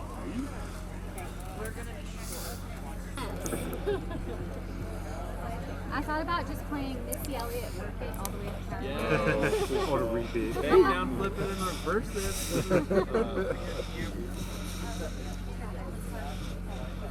Watch your step. Alright. Let's go. See you guys in a couple hours. Alright. See you soon. Almost there. Bottle. Love you, Adam. Go Rainbow! Let's go. Do it. You got your poles? Yeah. Oh, you got it. Okay, cool. All right, I won't third wheel this one. And so then it was Shane and I's turn, and so we set off. We got on the road and we started going. So she was trying to get me to run a little bit. And I think she did get me to run a little bit on the road. And then she was not taking no for an answer on food, so she just had like Nerds gummy clusters in her pocket, and she'd just like put one up to my mouth and be like, "Eat this," and so I would just like eat one, and that seemed to work. I was able to keep it down, and so we hit Pipeline, which is the last kind of major climb, and Shane had done that with me a few weeks prior, and so she knew what was up and what was happening, and she would just she was also very worried, like, am I going to be able to keep up with you? Am I going to be able to keep up with you? And I'm like, you're going to be fine. Like, if I'm feeling great, I'm going to be doing like 10 or 12 minute miles, and you can do that. And I was not doing 10 or 12 minute miles. And so she would just, go flying 100 feet ahead of me and then turn around and just kind of wait for me and then go up again, kind of trying to like encourage me to move a little bit faster. And I definitely was not like taking the bait. And so, yeah, we get towards the top. I'm glad I knew about Space Camp, which is kind of like an unofficial aid station. The rumor is they used to hand out like drugs there. I don't know if they still do that, but they do have like alcohol and things. And so there's like glow sticks on the side of the trail. Then there's like strobe lights. And like, yeah, if you didn't know what was going on, you would thought like aliens were abducting you.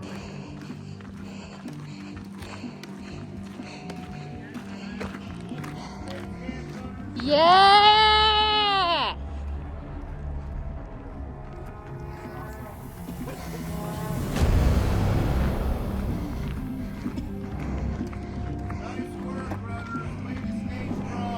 Yeah! Looking good. Welcome to Space Camp. Top power line.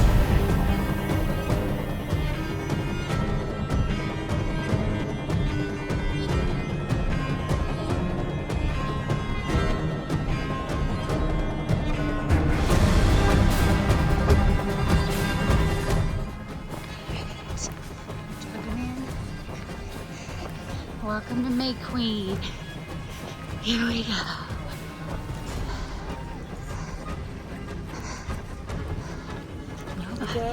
Thanks. Hello. Hi. Yeah. Hi. Hey, I know you. Okay, Come he's here. got to go to the bathroom. You gotta go. Bathroom. Yeah. Go to the left. Yeah. So okay. So yeah, we were coming into May Queen, kind of jogged in that last little section. So Justin was waiting for me, Alan and Dave were waiting for me. I think at that point, like Travis and Daniel had gone back to get some much needed sleep before I was finishing. And I remember they like they were telling me like, oh yeah, Justin had to like jog in because like the traffic was back up. Then like Alan and Dave had to drag everything in. Coming into May Queen, we knew it's, you know, you may have to park further away, but we were over a mile away and came to a dead stop in a line of traffic. And then just, you know, on the fly without our crew chief with us, because Shane was running with Adam at the time. All right, what do we do here? But thank God we had Justin with us, who was taking over the next leg. But we just figured out, okay. Checking the time. We don't want to miss you coming in. You have no cell phone coverage. So it's very limited. And so communication is lacking. And so you just kind of get in your head. And everybody, too, in the line is on the same mission to get to their runner. And so you're dealing with hundreds of people amped up on anxiety, trying to get to the runner too. We didn't know, like, is traffic gonna move at all? Are we gonna get down there? We were inching every now and then. It probably took 45 minutes or an hour to go a quarter mile. Yeah. But even after that was after we had already made our decision. You know, we said, Justin, you're gonna take the pack, we're gonna pack whatever we can, and you're gonna run it in so that you're at least there to meet them, to give Adam the minimum maybe, but what he needs, and take him on that next leg of the journey. And so in my mind, I am like mentally ready to throw down on this trail. And so I'm like, I am not missing Adam at this pace. So I was like, told the guys, I was like, stop here, do what you can here. If you can make it, bring the stuff, right? Maybe park if you see a parking spot, but I'm at least gonna be there and be parked and manage the things. My mentality was, okay, I'm ready to throw down 8-minute miles. Got down and saw him. It could not have been 2 minutes from when we got down there to when he came by. So that was a low, just that stress, like, oh my God, like I'm gonna blow like our one stretch that we were kind of in charge. Like, you gotta be kidding me. So I felt a little bad because they were like, oh, we got this chair and we got your pack and everything. And I was like, no, I'm going to the bathroom, and me and Justin are going. And so I was like, all right, Justin, like, let's go. And I was like, all right, let's go. You know, we're moving at this point, just kind of hiking. He was trying to get me to run some at first. And I was like, well, you know, maybe once we get off the lake. The lake isn't terrible, but it's trail. It's some, you know, at this point, you're almost 90 miles in, your legs aren't exactly working like they were hours ago. And so we're going, my arms hurt from the trekking poles, my feet hurt, like everything is just kind of sore at this point. And so we kind of came upon, you know, an issue. So my watch is a Chorus, and it has a lifespan of typically, I think, like 36 hours in GPS mode. And you can alter it to where it pings less often and you get longer. But I was like, oh, 36 will be plenty. But I was also wearing an external heart rate monitor, which is like Bluetooth, so that pulls a little bit more. And when I got to Outward Bound, I was like, we're kind of like, I was monitoring my battery life, and I was like, we should be okay, but I'm gonna take the heart rate monitor off so it's not having to use the Bluetooth. And so I think when Justin and I got going, I had like 19% left, and I was like, 19%, 13 miles should be fine. We're good, no issue. And so at just some point I looked down and I was at like 14, and I was like, oh, that seems like pretty low. And we're trying to do the mental math, and I'm like, okay, like it's been like an hour and we went from 18% to 14%. So I think I'm losing about 1% every 15 minutes. And, you know, trying to do math when you've been up for 24 hours is not like my strong suit, even as a former math teacher. And so I'm like, we gotta move, we gotta pick it up a little bit. And so hit the road, and I was like, all right, Justin, like, poles up. And he's like, heck yeah. He's like, poles are for walking, we're running. Justin's just like looked at me and he's like, are you ready to go take some souls? Which is like Justin speak for like, we're about to pass a bunch of people.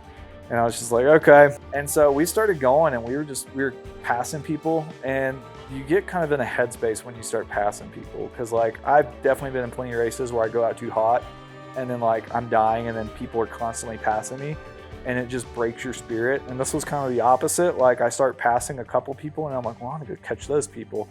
And so we were still kind of like walk jog on, but we would continuously keep jogging more and more and more. And so finally I looked up and I could see the high school.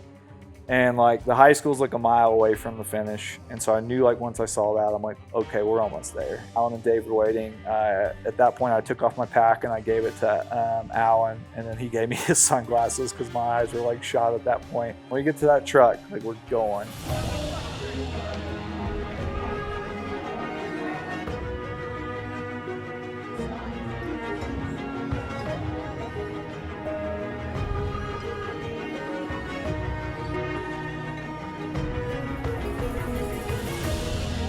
Yeah. They don't give a shit. Look at sexy.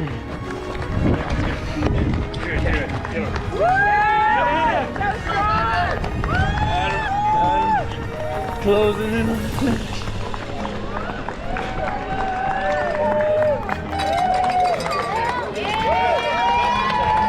Hell yeah, baby.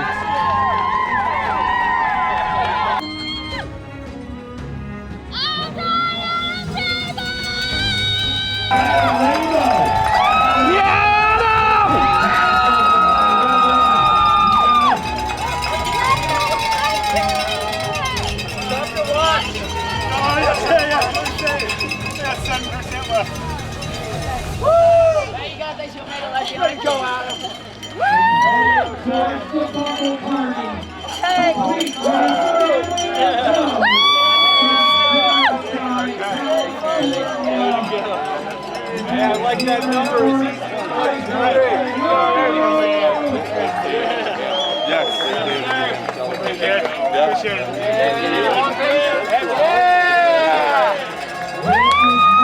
Got it. Man, I thought this one was